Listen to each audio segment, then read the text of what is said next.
just lounging in the lounge.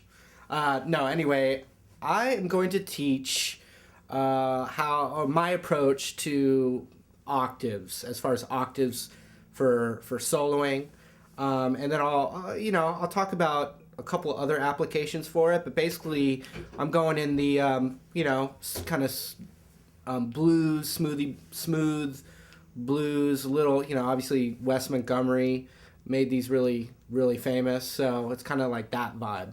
Also, pretty cool Stevie Ray tune. Well, actually, he didn't write it, but one of his famous tunes, Chitlin's Con Carne, as well, uses this. And then also a Hendrix tune, Third Stone from the Sun, he uses the octaves. And then octaves are also, they're used all the time in really heavy rock, too. The same technique, but obviously heavy distortion, a completely different genre of music, but still the same, concept. So anyway, here's what we're going to do. I think the best way to do it, I was just using the blues scale, and the minor pentatonic. We're in D minor. The chords that I was playing over were just D minor to G minor. That's it. Okay, good minor, dark minor sound.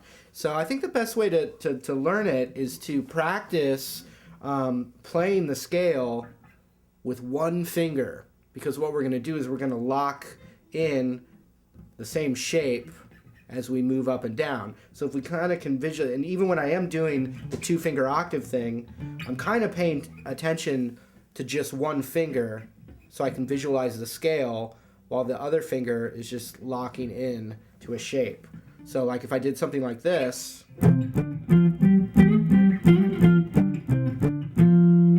what I'm really, think is important is to visualize just one finger doing that in the scale, like.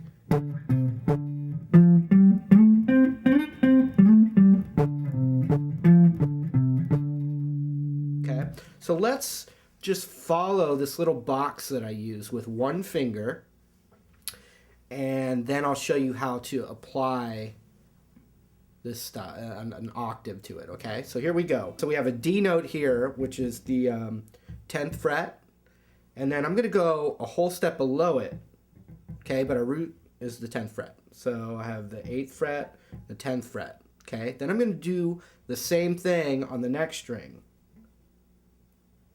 Those two. So we have, okay? Now I'm going to go up a whole step. So that's the little kind of thing we're working with so far. But it's really cool. The blues note's right there. So you could go, and then from the blue, you could go. What I like with the octaves is to go, and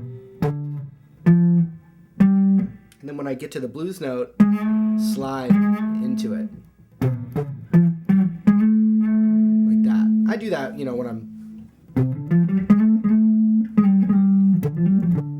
I do like that too. Okay, so here we go.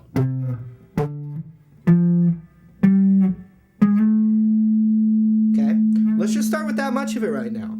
Keep it real simple, and then we'll add to it in a minute, okay? So here's what I'm going to do.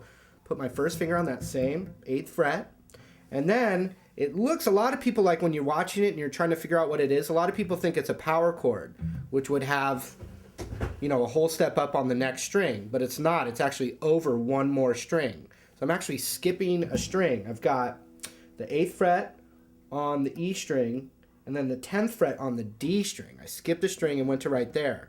And so what I'm doing is I'm letting my first finger, I'm using the tip of my first finger. I'm not barring it. I'm using the very tip of my first finger, and then I'm letting my first finger kind of mute that A string in between them. So all you're hearing is the two notes that I'm fingering, and then the string in between is getting muted.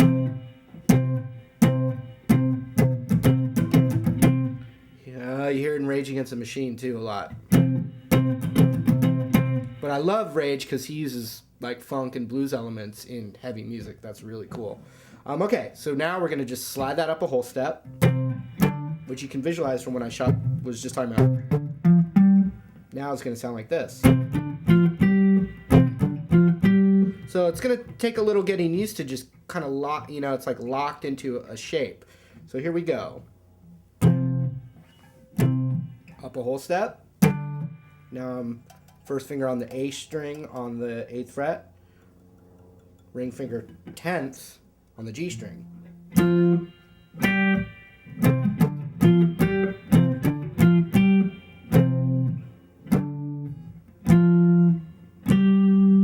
Now I'm going to do that thing where I went up a half step and then just like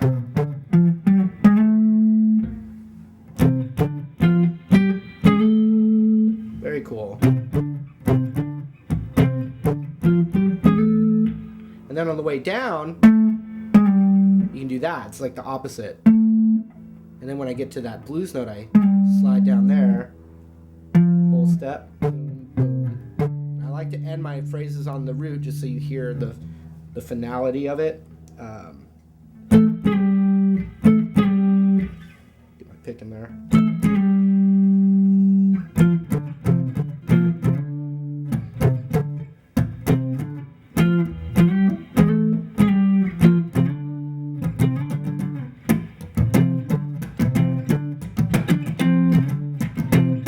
I love octaves when I'm playing like a funk groove too. If I go to a minor 7 chord right here, I can use that little thing as part of like my comp or my groove. I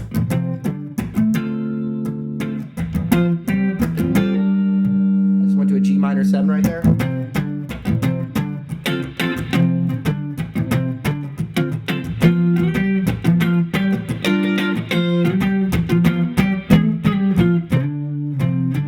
Okay, let's finish. Let's move our way up, okay?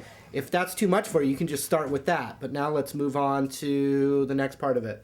Let's start with what we were just doing. 8, 10, 8, 10, 11, slid into 12, okay? Now, we're kind of in our familiar pentatonic, D minor pentatonic or D minor blues scale. So I've got the 10th fret here on the D string. And I'm gonna go up a whole step, 10, 12, okay? Then I'm gonna do 10, 12 on the next string. And then I'm gonna go up a half step and then slide into that. Just like we did an octave lower. It's just we're following the same thing. Now it gets a little weird because the B string obviously is tuned a half step different than, you know, the rest of the guitar. Here's what we got when we one more time.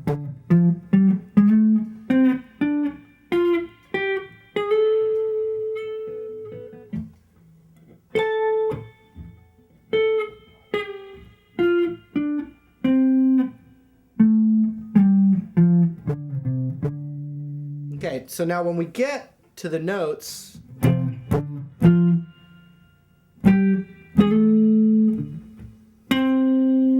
so I just did everything we did, but now my first finger is on the 10th fret of the D string, all right? That means that our octave is now going to be on the B string, and since that string is tuned differently, I don't have that whole step distance anymore. It actually has to be a half step higher in distance than the other ones we were doing.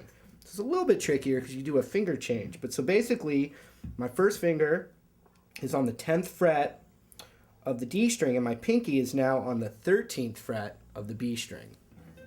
And I'm going to slide that up a whole step.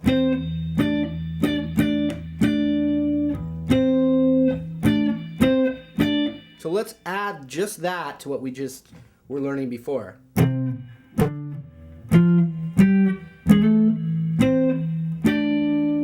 That's it. Let's go back the other way. Did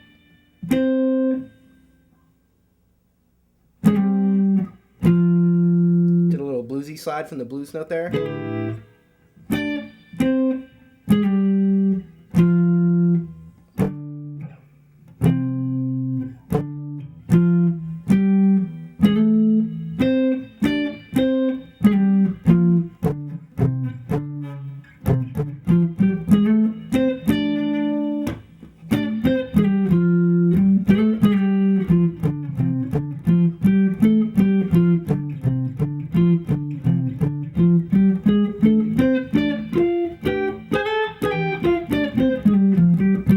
Okay, so I just went as high as I could go. Let's do that now, okay? okay?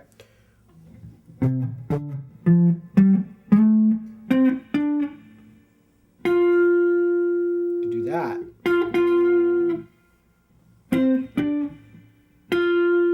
So now my first finger's on the 10th fret of the G string. This is kind of cool because it's going to be the same distance that we were doing on the previous.